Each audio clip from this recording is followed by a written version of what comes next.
Good afternoon, everyone.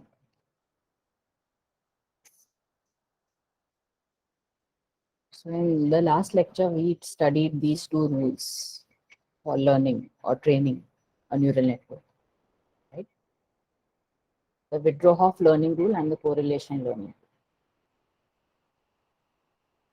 So what is the difference? What is the Withrow-Hoff learning rule? First of all, what is the type of learning? Is it supervised or unsupervised in case of Withrow-Hoff? Supervised. It is supervised, right? It is supervised. In case of correlation, Supervised again. both are supervised, correct. And what is a learning signal? As you know, for each learning rule, the learning signal differs. So what is the learning signal for Withrow-Hoff? R. What is R?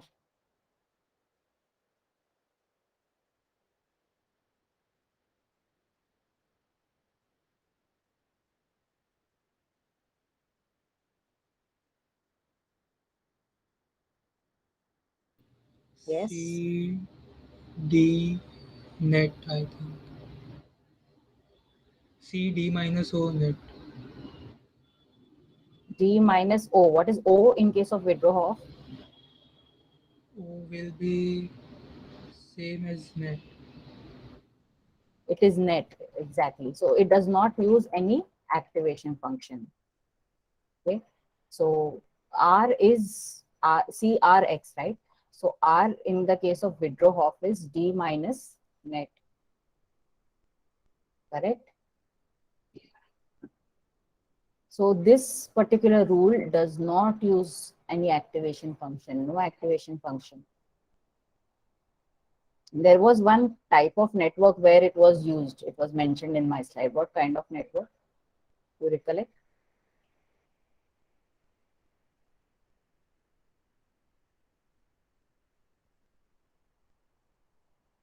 Adeline, right?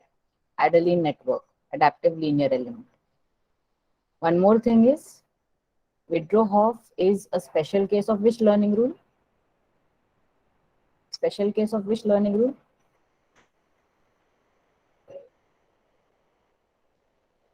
Special case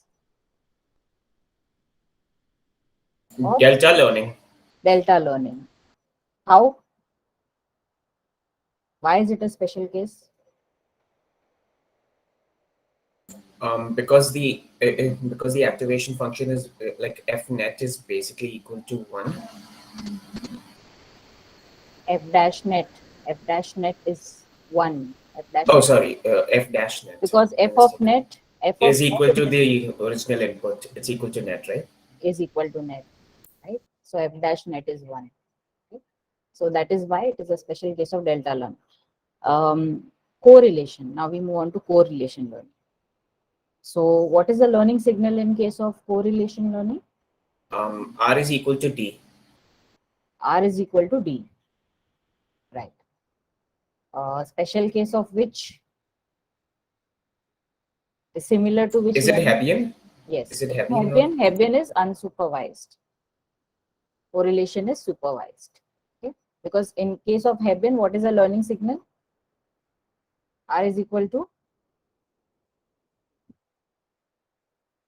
weight update is COX. O is the output. O is the output. And you can use any of the activation functions, if you recollect. With Hebbian learning, you can use any of the activation function. Only thing is the learning signal R is equal to the output of the neuron. Okay. So here, since it is supervised, learning signal is equal to the desired output, which is mentioned across along with the pattern. Okay. So this is about correlation learning rule. Those who were there last time could not answer the questions. I hope they have submitted the assignment. I will check them whether you have submitted or not. Okay. So today we'll move ahead and we will look at one more learning rule, that is the winner takes all competitive learning, and we'll solve one problem on winner takes all learning.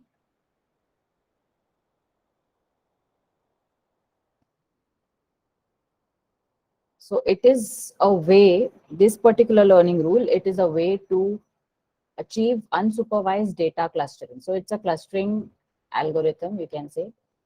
So since you do not have the environment here is unsupervised, you do not have the labels associated with the patterns, you have to make some sense out of the patterns, right? So that is where you are going to make use of winner takes all learning. Now, this particular learning rule, it works on a layer of neurons rather than a single neuron. So all the rules that we saw so far, they worked on a single neuron, right? And we talked about weight update with respect to the weights which are connected to that neuron. But now we will look at a layer, an ensemble of neurons. Okay? So, and then it is also based on the principle of competitive learning. Okay, so what is the meaning of this is that one of the neurons in the layer, say the mth neuron, it has a maximum response due to some input pattern X. So out of all the input patterns that you get, some input patterns actually produce the maximum response for a particular neuron. So that a neuron which is there, so out of all the neurons that are there in that particular network, okay, one of the neurons is going to give the maximum response due to a particular input pattern when a particular input pattern is presented to it. Okay. So let's say this is the network that we have. So we are not looking at a single neuron. So far the learning rules, we were constricting ourselves to a single neuron and these were the weights. But now we have a layer of neurons. Okay. We have a layer of P neurons. Let us assume that we have a layer of P neurons. Okay. And you are presenting one by one the patterns to this particular network. Okay. And we are trying to actually model the winner takes all learning. Okay. So what happens is, in this case, let's say one pattern is given to this particular network. Okay. So out of these P neurons, okay, one of the neurons is getting the maximum response or getting the maximum activation. Okay. So that particular, for example, the mth neuron. This is the mth neuron, right? So let's say this is giving the maximum response. Okay. Maximum response means the output. The output of the neuron is the maximum. So in this case, what you will do is you will actually update the weights of that neuron only. So what does winner takes all do is, it treats one of the among the layer of neurons, it selects a neuron as the winner. This neuron which has got the highest activation or the highest output is the winner of the competition.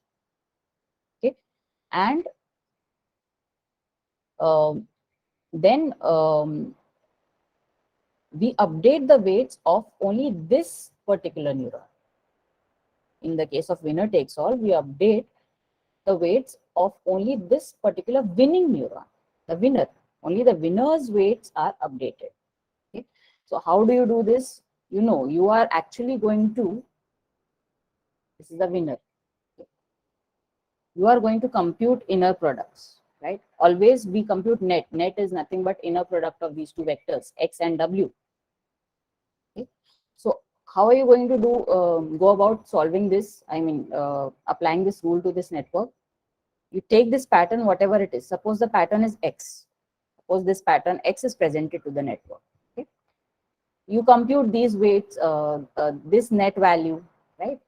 The net value for this particular neuron. This is net 1. You compute the net value for O2. You compute the net value for O3. So on, you compute the net values, all the net values, right? Net M and net P. How will you compute them? Using your weighted sum of inputs, the inner product of X and W. Okay. And among these net values, whichever is the highest net value, that neuron is the winner. Okay, so that is winner takes all. So once you get the winner, what is done is we update the weights of only that particular neuron, only the weights which are connected to that particular neuron. Okay, so other weights which are there, so whichever are the other connections, they are not changed. They are kept unchanged. Only the weights which are connecting to that neuron. So in this case, which are those weights? These weights. Now this is our winner, right? Mth neuron is the winner. Only these weights will be updated, whichever we have highlighted using this color. Only these four, whatever n weights will be updated, right? The other weights will not be updated. Okay?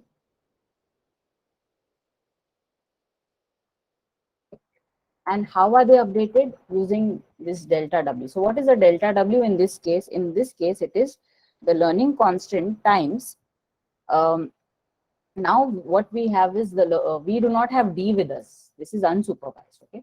Now what happens here is it is slightly different from the way we have done so far. What we do is we find out how far this vector W is away from X. Okay. So we update the weights by using the learning constant multiplied by the difference between these two vectors, X minus W. Okay. And W, X is the pattern which was presented to it, which actually made M the winner. Okay, and W are those connecting weights which are connecting the inputs to that mth neuron, right? So we are updating only those weights. And the new weights, we know W, the new W value is W plus delta W, the same thing. We just apply this equation. Now, for forming these clusters, you can use different similarity, dissimilarity measures.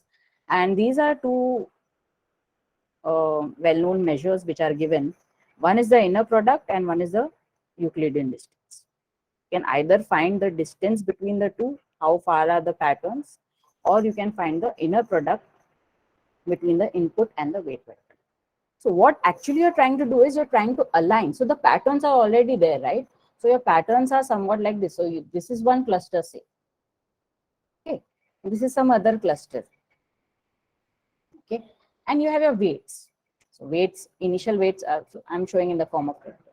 What you are trying to do is the weights that you are having, actually you're trying to align to, so you're going to change this. These patterns are fixed. Patterns are fixed, right? They are just there in the pattern space. Okay. The weight vectors are the ones which you're going to change. You're going to update them. So let's say one weight vector is here, one weight vector is somewhere here initially.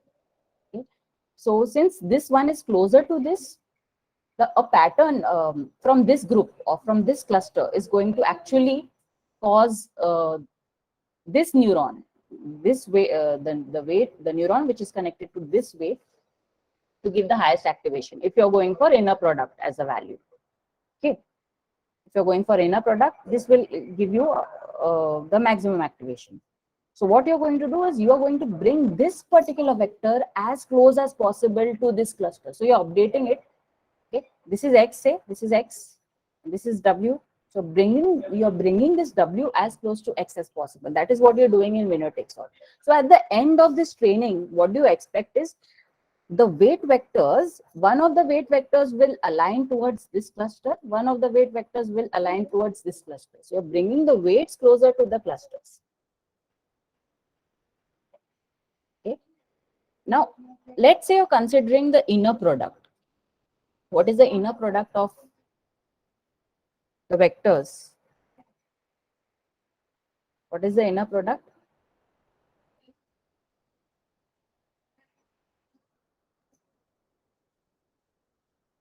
You have the vectors X. X is a vector of values, right?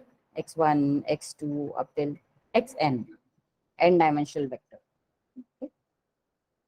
W is also a vector. What are the dimensions? What are the dimensions of W? Again, it is n-dimensional, right? Yes. X inputs it is connecting. What is W actually? W is a single vector which is connecting all the inputs to one particular neuron. Are you getting it? All the input features it is connecting to one particular neuron. So it is W1, W2 up till W1. Okay.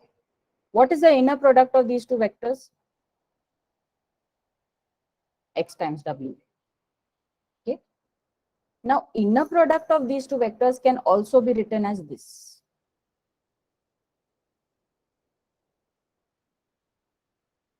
Okay. That is magnitude of the first vector multiplied by magnitude of the second vector multiplied by the cos of the angle between the two. Okay. Now, in case of winner takes all learning, what happens is we actually normalize all vectors to a unit circle. To a unit, I mean, it depends. Now, it depends on how many dimensions. If it is 2-dimensional, then it will be a circle, then n-dimensional sphere. Okay. So, what happens is you normalize these weights. So, these weights, whatever were there, you actually normalize all this. So, how do you find the normalized vector, normalized weights?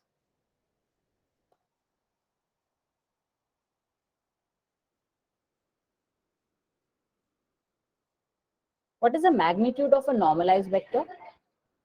What is the magnitude of a normalized vector? It's the square root of the it's the square root of the sum of their squares of each part of the vector. That is the norm of a vector, you're saying? Norm of vector. The norm of a vector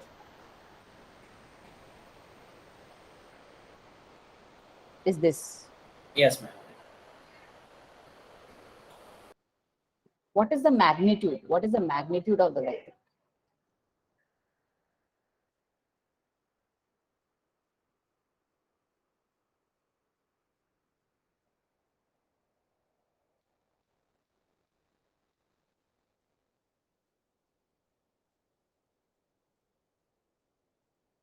Okay, what is the magnitude of a normalized vector? My vector is normalized. Dividing a vector by its magnitude. Yeah, so in that case, the magnitude of a normalized vector will be 1. You will divide it by this norm. You will divide individual values. See, if you want this, there's a vector. If you find the norm of that vector, if you divide the individual values with this particular norm, you will get a normalized vector. So a normalized x will be that x values divided by this norm. So you will get those x values will change to normalized values. And when you try to find the magnitude of this particular the norm of this particular vector, then in that case it will be 1. Okay, so what happens is this particular equation actually becomes the magnitude of each of these vectors is 1. This particular equation becomes xw is equal to cos theta. Okay, when these vectors are normalized, when the vectors are normalized, then it becomes xw equal to cos theta. Okay, so that means if I compare these two, I mean the left hand side and the right hand side of this equation, what happens? What can I infer? If this is high, okay, when is what is cos theta? Cos theta range will be say when theta is say 0. What is cos theta? Cos of 0. Cos of 0. 1. And when theta is 90, it is 0. Right? So what is the meaning of this? If this particular value x times w, that is the inner product, if it is high, if it increases, what is the meaning about the angle? What about the angle between the vectors? If x is one vector, w is some other vector, what about the angle theta? If xw is higher, what does it mean? Angle is small or large? The higher the value of this is, okay, the higher the value of this xw is, what happens is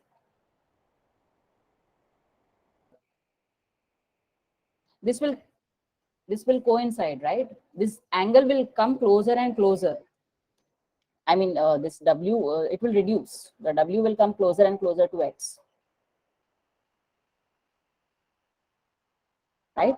So actually, when you use inner product as a measure, you are actually seeing which particular weight is being influenced by a given input pattern.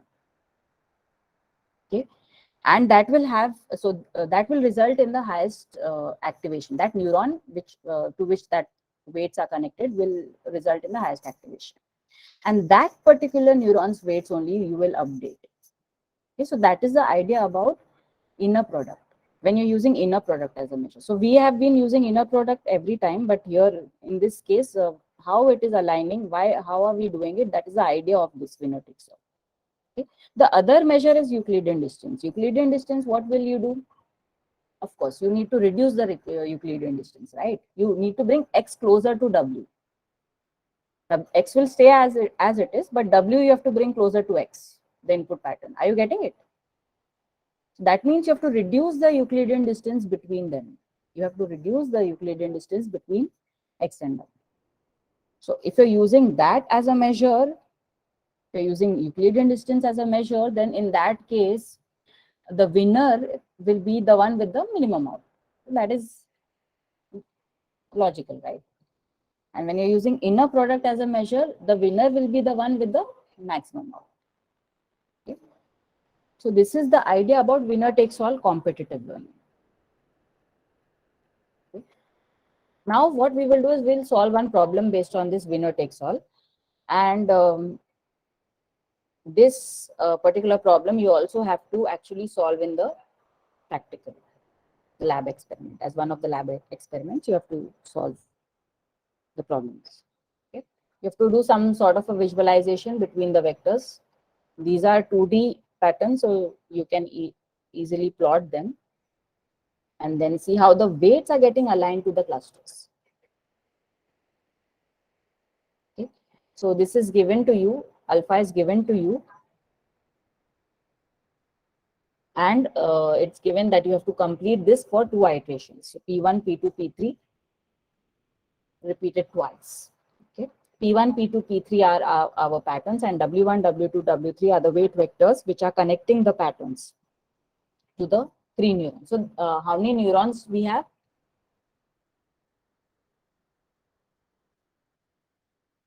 What is the structure of the network now that we need to build?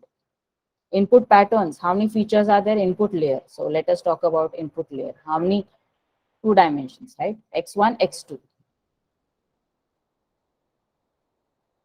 Sorry, P1 small. P1, small P1, small P2, right? And what are the, how many neurons we will have? The number of neurons in this case will correspond to the number of weight vectors. There are 3 weight vectors. That means there are 3 neurons. Are you getting it? So the network will look somewhat like this. So each of this will be connected to each of the neurons, right?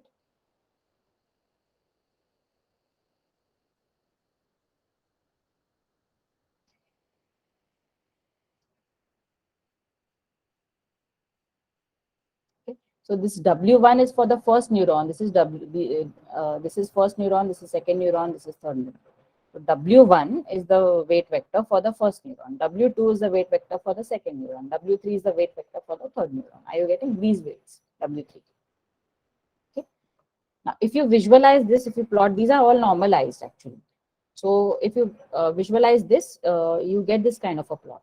So those values, I mean, 1 by root 2, all these are, we have converted them to the corresponding decimal values, and we have plotted. Okay.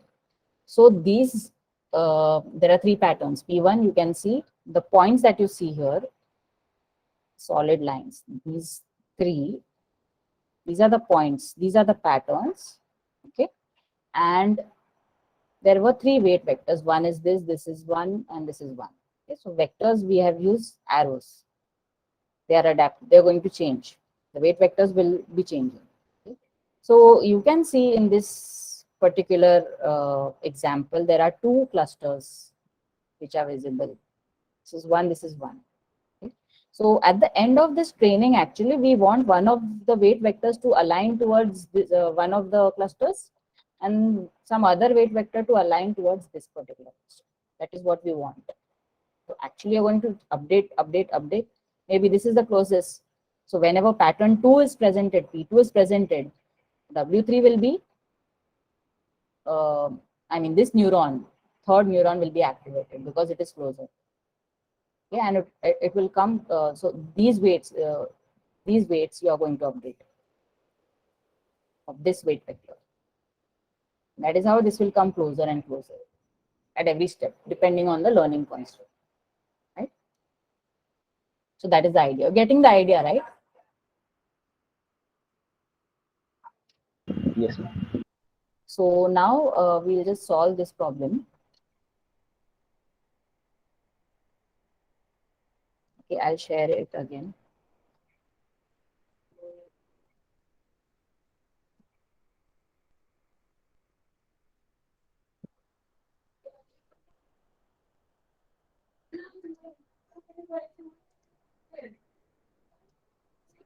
Okay.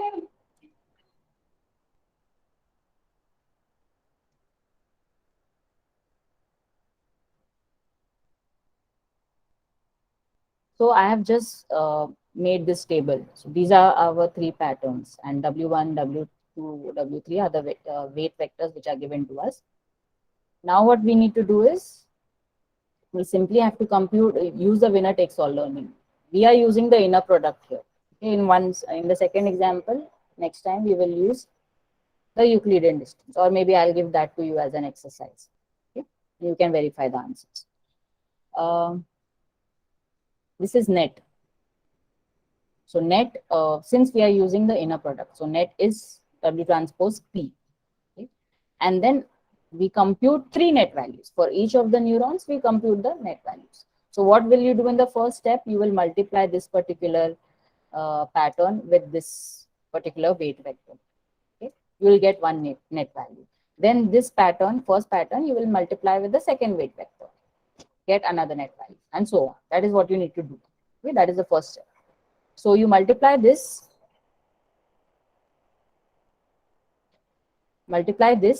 with P1 with W, and you find out W1 and you get net. Okay, so what is the value, net value that we have? 0. 0. Okay. Next one. 0.894. The last one. 0.447. So out of these, which is the winner? So this is just one extra column. So this is the highest activation. So it's just thresholding it to a 0 or 1. So whichever is the highest, that is thresholded to 1. Rest all are zeros. Okay. So you're selecting this particular weight vector, that is W2 for update. Okay. So that is highlighted in in red. Okay. Here also I have a highlighted just as a hint. So we will see. So out of these, W2 is the winner, and we update the weights of W2. Okay. So how will you update? Alpha is given to be 0.5, and you apply this weight update equation. That is delta W is alpha times P minus W. Okay. So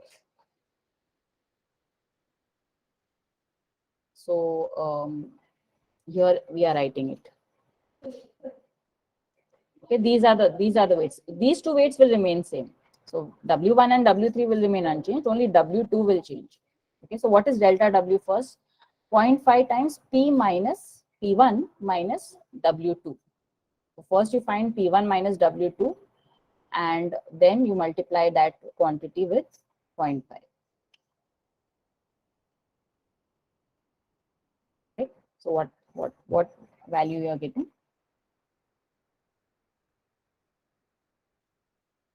First value, W1. What is W1? Minus 0.053. Minus 0.053. W2? 0.2235.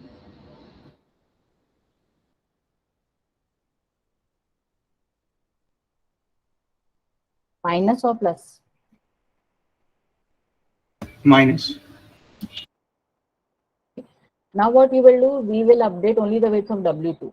Rest all will remain same. So this I am going to copy. This will remain same. For the next pattern, only W2 has changed.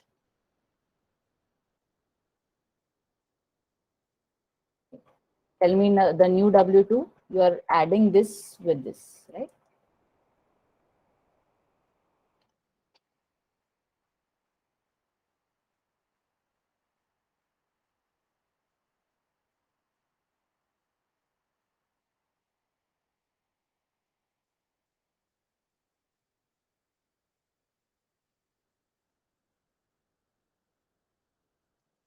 Minus point.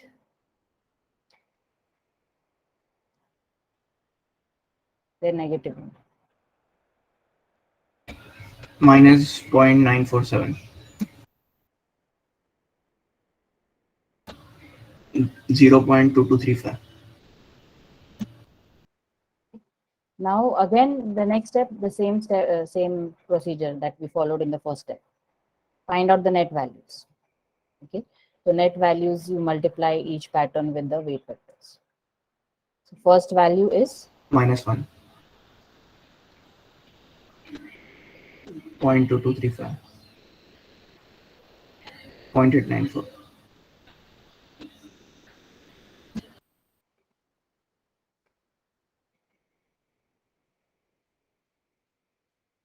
so now the winner is W3. Okay, rest all zeros. Actually, here I was writing the winner.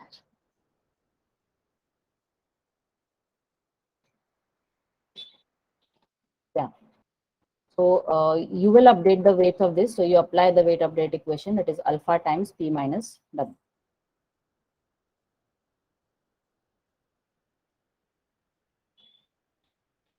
Right? So what is the value? 0.2235. 0.053. Next, update this, the weights. We'll update the weights here. Minus 0.2235.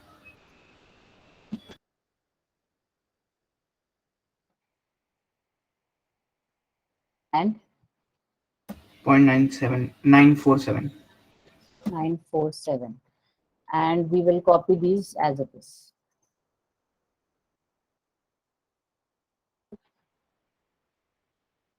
So when the first pattern was given, W2 was actually updated, right? So you can see that W2 is closer to P1, right? So it is going to influence the second neuron, this neuron, whichever the W2 is connected to, okay? And when this particular pattern was presented, P2 was presented, W3 was updated. Okay, this is W3, which is closer. W1 is far away from both of these clusters. Okay, so that is not affected. Can you understand this concept? How it is moving? Can visualize it. We are actually observing the same. That is what is happening mathematically also. Okay. Now again, compute the net.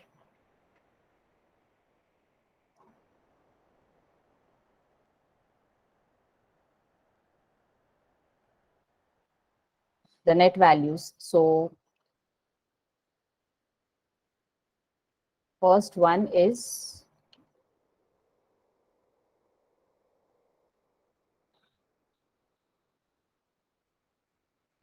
second one. Now here you have to calculate this times this plus this times this. Minus 0.513. Minus, na? Plus 0.513 hash. Point 513. 0.513.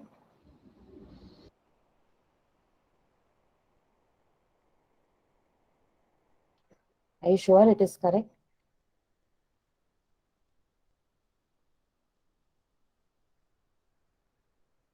Can someone verify it?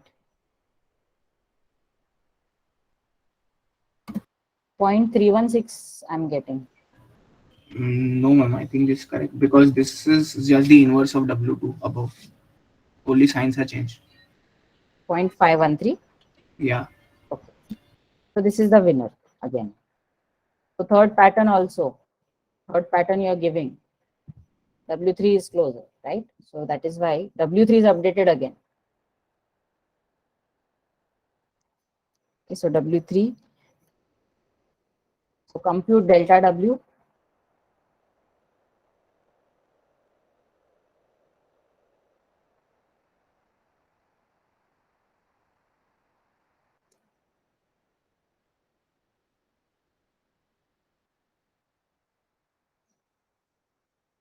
Point 46625. 0.46. And W2 minus 119. 119. So this is the first iteration. So you're understanding, right, how it is moving. Okay. After the second iteration, it will come more closer. So once you do this second iteration, again, if you run this, so that is what is mentioned. So in these problems, winner takes all, you have to be careful about solving. This is different from the way we have solved the other problems, right? Since it's a layer, you have to use competitive learning for each of the the net neurons that you have. You have to compute net values, find a winner, then update using alpha x minus w. Okay, alpha times x minus w. Okay, whoever is the winner, that only. So it is different. Practice this. Okay. Second iteration. Ma'am, Hmm? is there a possibility when two weights are equal? Two weights are Like, equal. Yes, yes. There's a possibility. So anyone you can update. okay. Yes. So initially you will choose random weight vectors when you're initializing the network. And this is given to you directly in the problem. There you will have to actually use some way of, some of deciding how many neurons you want. That will depend on roughly equal to the number of clusters. Little more could do. So this is 2 clusters we have. We are having 3 neurons, 3 weight vectors, and the weight vectors will be randomly generated, normalized and randomly generated. You have not used this kind of learning in data mining or anywhere else? I mean, in machine learning, we used k-means. In data mining, you have not used this, right, so far? No, ma'am. Okay. In fact, this particular learning rule, it is the basis for training of unsupervised neural networks that we have, like self-organizing maps. Have you heard of that?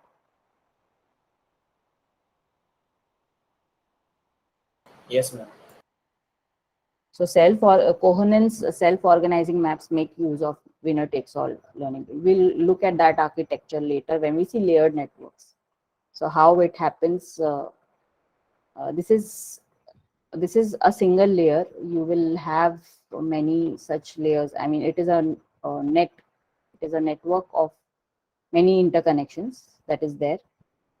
Some map-like structure. So that's a different kind of an architecture, which makes use of this winner takes all. So character recognition, unsupervised way, you have some example using coherence self-organizing map. Okay. Ma'am इसका वो final graph है क्या आपके पास? Yes. So I will, you complete this table. Okay, I'll give you the final weights. I'll put the final weights in this and just verify it. So actually what happens is this particular these weights have now what happened is in the last iteration actually we needed to complete that table.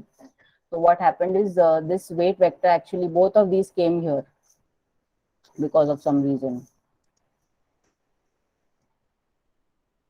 Okay. I will complete this particular last step and send it to you. You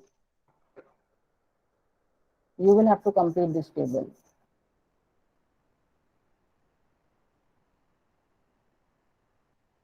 Okay. And this is after 2 iterations. You keep on continuing this, it will vary further.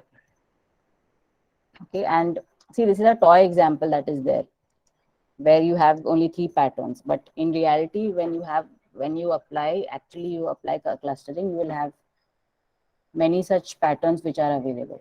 So there is one more example which is there, which I will give you the solution as well, maybe.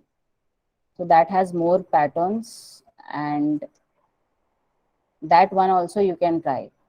Okay, see how it is working. Along with the graph, I will give it to you.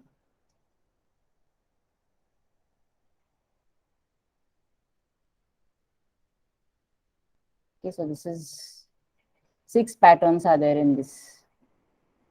6 patterns are there. You can see my screen, right? Yes, ma'am. So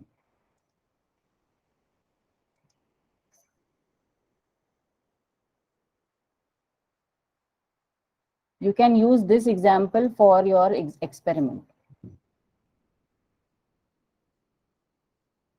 Here what I have done is I have used the Euclidean distance as a measure. So you can use any, either use the inner product or the Euclidean distance. In some papers you will find some other distance metrics as well. Okay. These were the oldest metrics which were used. Now there are so many metrics which are there, similarity and dissimilarity metrics. Okay, so I'll stop here, and we'll this particular example I will put up both of these on Moodle, on Classroom. And then there's one more rule. Then we'll wind up with the learning rules, that is outstar learning rule. We'll wind up with that, and we will look at layered networks. Ma'am वो Euclidean वाले में उन लोग ने minimum को winner बनाया था. हाँ, डिस्टेंस है ना वो. So how far? Distance is basically जो इनपुट है वो माइनस वेट ना. नहीं, Euclidean distance. Euclidean distance of 2 vectors कैसे फाइंड आउट करते हैं? उसके कोऑर्डिनेट्स के बीच का सेपरेट, हाँ, डिफरेंस का स्क्वायर, उसका root, square root of difference of the individual elements का स्क्वायर ना. मैम तो एक कोऑर्डिनेट वेट हो गया, दूसरा कोऑर्डिनेट एक्स और पैटर्न, वेट और पैटर्न के करीब लाना है ना वेट को. ओके, वही तो मतलब जितना पैटर्न हाँ, minus. so how much close it is. In case of Euclidean distance, the opposite. The lesser the Euclidean distance is, that means that pattern is influencing that weight. It is closer that way. So it will pull it towards itself. That is the idea. Okay.